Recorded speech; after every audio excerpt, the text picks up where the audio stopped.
So, good afternoon, everybody, and welcome to the Upper Gear podcast. My name's Jerry Brown from Upper Gear, and I'd like to introduce my friend and colleague, Keith Stanton, also an Upper Gear coach. And we'd like to talk about the Personal Upper Gear Programme, what it is and how it works, where we've applied it with our clients, and hopefully we'll be able to get some useful information across to you around all of that in the next 30 minutes or so. So, Keith, how did you come across the Upper Gear program initially? I've been delivering personal programs for many years, I suppose, and in various shapes and forms and sizes. And I suppose when I sort of met with you guys, started having a talk around the team program, that initially hooked me in, because the Upper Gear team program is, without a shadow of a doubt, a premier product for executive teams to get themselves together, to face their darkest fears, to get themselves into a really good position. But the journey, the path that we take them through on that team program is very similar to ones that I was taking people through on a personal program. And in our conversations, we discovered that yes, you'd thought of that yourselves, and that the Upper Gear personal program was in place. And so I got really quite excited by that, and that's when I got really involved with it, and I've used it many times now with many clients, and found it an incredibly powerful structure and tool to use to help not only individuals but the teams they sit in as well, to release that wonderful golden thing called potential. And so, to answer the question first, what is it? Well, we've discovered that it is a program for individuals that may or may not be part of that executive team involved with the executive team program that we apply through Upper Gear. It's for each of those team members or others. How else do you apply it, Keith? Well, I think I've used it in three particular ways. So yes, first of all, with the executive team development. So it may be part of the Upper Gear team broader offering. Executives, they don't spend a lot of time developing themselves. As executives, we tend to be really busy and wrapped up into delivering the strategic plan and the such like, and all too often our own personal development as executives is missed. So I've certainly used it with executive teams and in partnership with the team development program. The second area that I've done it with is when you just look at it in a broader sense with an organization. So I was working with a learning organization, and just as part of their normal development process for their managers. So we're now talking about sort of middle level within the organization, and it's sat beautifully in a leadership and management development wider program. So we're dealing with lots of areas around leadership and development, but the Personal Upper Gear program actually sat in a very, very neat spot, because I'm a great believer, as I know you are, that sort of leadership has many concentric circles. We have leading organizations, leading managers, leading teams, but at the very heart is leading self. Mm-hmm. And unless you get that bit right, then the whole rest is sort of it crumbles down, and all too often it's an element that's missed. And so the Upper Gear personal program really ticked the box as far as leading self is concerned, because it allowed people to not only go on a personal development journey as part of the wider program, but to set goals for what they want to do, so that they are part of that development process. They'd be a part of the solution moving forwards, or what have you. It gets really to the heart of the issues. The third area that I've used it is as a gift on the back end of programs. So it adds a huge amount of value to other programs that we have with clients. So I've used it several times with clients such as within the NHS as an example, where we've done a program, but as a give, as an added value, to organisations that are pretty tight on budget, we're able then to add value into their programs just to make sure that it really is ticking all the boxes for them. And I know several organisations have used it as a gift to their staff and say, well, here's a gift for you to go on your own personal journey. That's a wonderful thing for an organisation to do. I've experienced that, and people really welcome it. Again, it's something that they don't always get the opportunity to do. To reflect on where they are and what they want to achieve. The old adage of, if you're getting out of life what you really want, then you bring more of you to work. So sometimes that gift can actually pay dividends in terms of people enjoying what they're doing, getting where they want to be, and fulfilling their potential, as you said. So what are the steps in the process then, Keith? How does it actually work? Why is it so interesting for people to do? Well, I think the most important thing really is that it is not just a goal-setting tool, because there's lots of those out there on market, which just get you set goals, and that's absolutely fine. But as we recognise, you just look at New Year's resolutions, how often they just collapse within the first week of setting those wonderful goals that we have, because no one is addressing the real heart of the issue. And the heart of the issue is really the thinking, the beliefs, the paradigms that really underpin all of our behaviour. And the thing with the Upper Gear program, it gets you to challenge those areas. There's a lovely quote. I use it a huge amount in my work, and it's often misattributed to Nelson Mandela. But the quote is actually from Marianne Williamson. And to paraphrase it, what she said, it's not the dark that frightens us the most.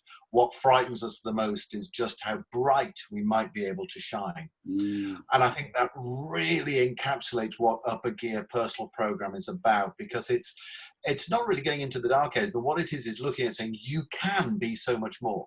It's working on that premise that you have potential, but what you're achieving today is based on your beliefs and thinking and the paradigms that exist within you today. And if you want something different, you're going to have to do something different. But if you're going to change behavior over a long term, then you have to change at that thinking level.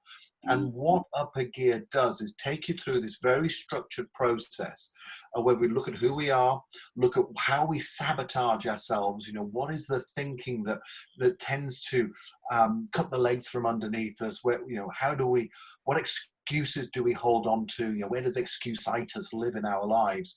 And forces you to have a look at those in order to then sort of reframe and release the potential that you have within yourself. Because until you acknowledge those and put some sort of reframing in place around those, anything that you build, any goals that you set are built on sand and won't be on a solid foundation. So with Upper Gear, we're putting the foundation in place so that you can then build the structure on from that. And the structure can adapt and change, because that's the beauty of the program as you go through it over the 12 months.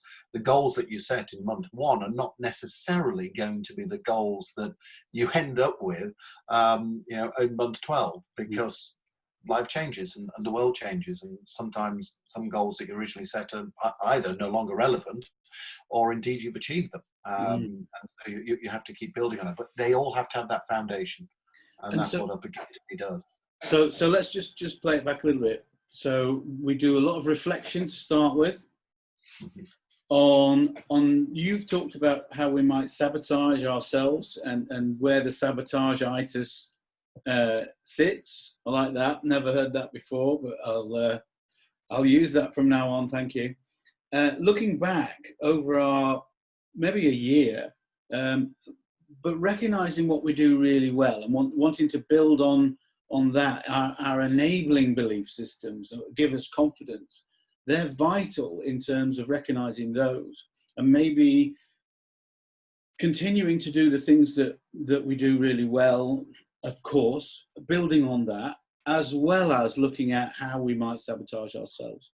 So it's a balanced approach if we look at it, and then taking out of that the learning that we can derive from it, building a framework of new behavior and thinking that's going to create a much more efficient, effective model for us to work with in the future, coupled with the new belief system that we build, having been brutally honest in terms of looking at how we might, those excuses you were talking about a few minutes ago.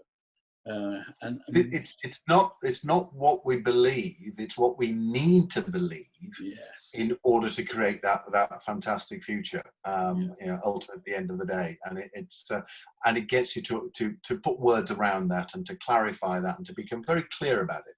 Yeah. And as you say, that builds the platform on which then you can start to build your goals for the year ahead. Important not to bite off more than we can chew, or do you think, stretch, sharp intake of breath level challenge is important? Yeah, you've read the old SMART statement for goals, specific, measurable, attainable, and one of the R is often attributed as realistic, and I sort of fall out with that a little bit because I don't like the word realistic. Because was it realistic for Branson to sit there at 21 to say he was going to run an airline? I'd much more relevant is a better R for that. Is it a relevant goal? But the goal, it can be a dream. It can be something aspirational. It can be something that you have no idea how you are going to attain that today.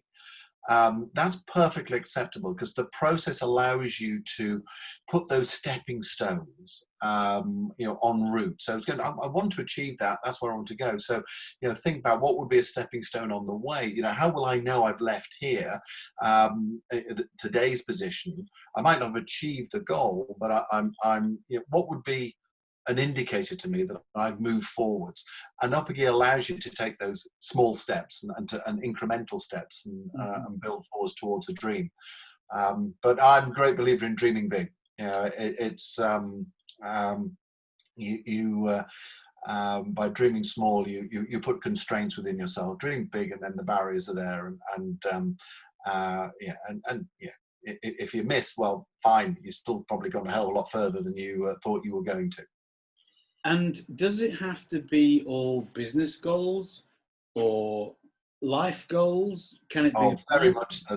This is the beauty. It can be, and this is the beauty with the product. In fact, because you can either do one or the other, or do a mix, and it really does work because you're going to look at that wheel of life. What makes up your life, and I've used it in the wheel of life where we put around that wheel. The spokes are the core things that make up your life. So in a personal, it might be your social, your career, your personal development, your health and well-being, loving relationships, all of those sort of things. In your executive life, in your business life, it might be the different roles that you play. You may play a role as a manager, you may play a role as a mentor, as a coach, as an ambassador, as a follower within the organization.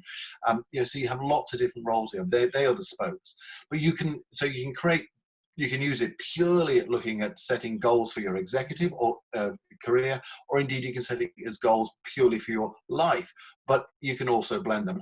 I often blend them. I often get them to look at both of those because I'm not one of these that believes that we're completely different at home than we are at work. I believe there is a link. If one of those is out of balance, out of kilter, then the other is going to suffer. As a consequence, if you're not enjoying work, home life suffers, and if you're not enjoying home life, then work suffers. You don't bring the best to there. So this whole life-work balance, and I much prefer using the phrase life-work balance rather than work-life balance. Life is much more important. Let's put it at the front. So.